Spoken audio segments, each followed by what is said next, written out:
بسم الله الرحمن الرحيم. السلام عليكم ورحمة الله وبركاته. halkani waa bogga warbaahinta ururka xoojinta qaranimada Soomaaliland. haddii aad nagu cusub tahay fadlan subscribe saar fura gambaleelka si aad ula socoto dhacdooyinka iyo warbixinaha aanu halkani ku baahino. waad mahadsan tahay. kanina waa barnaamij kale oo aanu dib ugu milicsanayno taariikhda xiriirka ka dhaxeeyay Soomaaliland iyo Soomaaliya xilligii Israaciil 1960 ka hor, iyadoo oo aynu hore halkan ugu baahinay ama se aanu idinku soo gudbinay barnaamijyo ku saabsan qaabkii uu Israaciil soo dhacay iyo sida ay labada dawladood ee markaasi Soomaaliland iyo Soomaaliya u kala ahaayeen laba dawladood oo isku biiray. mid ka mid ah barnaamijyadaasi waxa uu si qoto dheer uga hadlayay ama aan ugu falanqaynay qaabkii loo diyaariyey Israaciil dhex maray Soomaaliland iyo Soomaaliya 1960 markii ay labada dhinac qaateen xornimada ee ay ka qaateen gumaysiyaashii reer Yurub. waxa aynu xusnay in markii Israaciil loo diyaar garoobayay isla markaana waqtigii Israaciil la gaadhay maamulkii ka jiray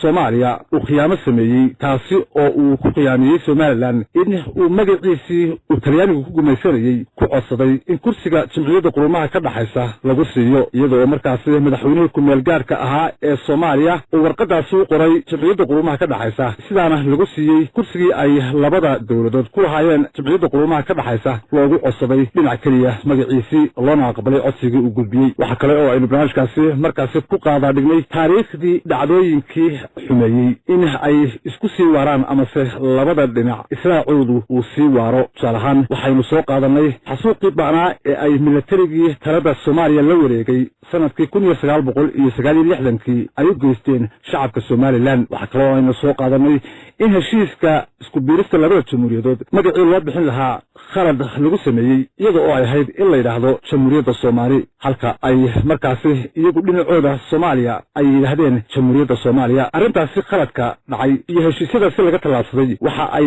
sabab u ahaayeen in markiiba ay Soomaaliland ka biyadiido wixii koonfur ka dhacay ama ay kala kulantay, iyadoo ay jiraan taariikho badan oo arrintaasi iyaduna marag u furaya. tusaale ahaan inqilaabkii 1961 ay sameeyeen saraakiishii ka soo jeeday Soomaaliland ee isbayga ahaa, inqilaabkaas oo markaasi fashilmay, laakiinse ha fashilme saraakiishii isku dayey markii dambe wax dembiya lagu waayey kadib markii la waayey wax raad ah amase heshiisyo iyo shuruuc ka turjumaya Israaciil labada dhinac. barnaamijkana daawadayaal waxaynu ku eegi doonaa magacyadii ay gumaystayaashii reer Yurub u yaqaaneen gobolladii Soomaalida ee ay gumaysan jireen, kuwaasi oo kala ah Somaliland, Djibouti iyo Soomaaliya. haddaba daawadayaal, ka hor intaynaan gudagelin magacyadaasi ay gumaystayaasha reer Yurub u yaqaaneen amase u kala yaqaaneen Soomaalida gobolladii ay xukumayeen, waxaynu eegi doonaa ka hor intii aanay gumaystayaashu qabsanin dhulkani amase geeska Afrika, khaasatan dhulka Soomaalida ee Somaliland, Soomaaliya iyo Djibouti ku yaalaan. nidaam noocyo ayaa ka jiray mandaqadani. maxay ahaayeen dawladihii ka arriminayay xilligaasi? mase jireen dawlado ay Soomaalidu leedahay oo markaasi gobolkani ku yaalay? su'aalahaasi jawaabahooda waxaynu ku soo koobaynaa qodobadani soo socda. lambar 1, Puntland waxay ahayd dawladdii ugu horreysay ee ku taalay dhulka ay Somaliland maanta ku taalo, lana odhan jiray Land of Punt, micnaheeduna uu yahay dhulkii uduga. qaarna ay ku sheegaan waa taariikhyahanada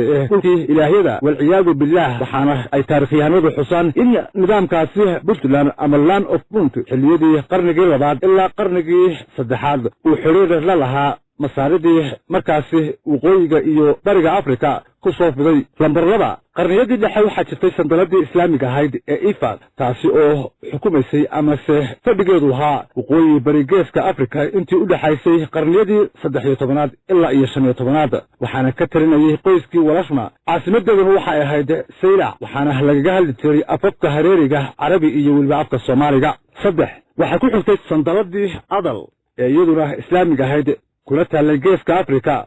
waxaa aasaasay Safrudiinkii labaad.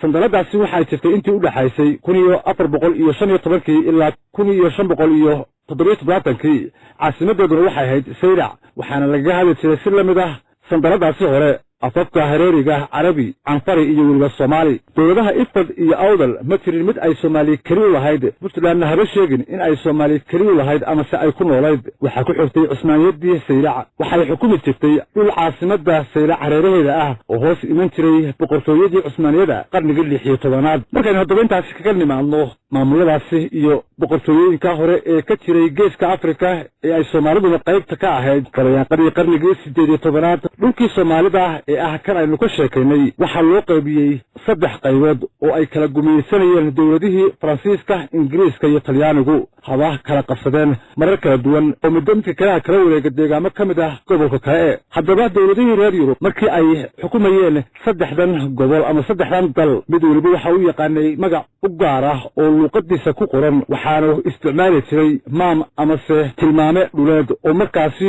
uu ku qeexayo luqadiisa iyo waliba astaamo gaar ah. haddaba aynu mid u soo qaadano maamamkaasi ay isticmaali jireen gumaystayaasha reer Yurub iyo waliba magacyadii ay markaasi isticmaali jireen ama se u kala yaqaaneen. maamka koowaad waa kan waxa uu ku qoran yahay af-Talyaani waxaanu 3 dal ama se 3 gobol kala oranaya sida tani: Soomaaliya Faransiis waa Djibouti maanta, Soomaaliya Britannica waa Jamhuuriyadda Somaliland ee maanta, iyo Soomaaliya Italiana oo ah Soomaaliya. maamkuna waa kan waxaanu ku qoran yahay afka Talyaaniga markaasi. maamka labaadna waa af Ingiriisi waxaanu u qoran yahay sida tani: French Somaliland oo ah Djibouti maanta, British Somaliland oo ah Jamhuuriyadda Somaliland ee maanta, iyo Italian Somaliland oo ah Soomaaliya. maamkuna waa kan waxaanu inoo tilmaamayaa hab dhaca ama habka uu yaala maamkaasi iyo waliba magacyada oo markaasi mid waliba gaarkiisa ugu xarlan yahay. maamka saddexaadna waxa uu ku qoran yahay af Faransiis waxaana isticmaali jiray dawladda Faransiiska waxaanu oranayaa sida tani: Soomaali Faransiis waa Djibouti maanta ama Ex-Côte Française de Somalia. Soomaali Ingiriisi waa Somaliland oo ku qoran markaasi afka Faransiiska iyada oo markaasi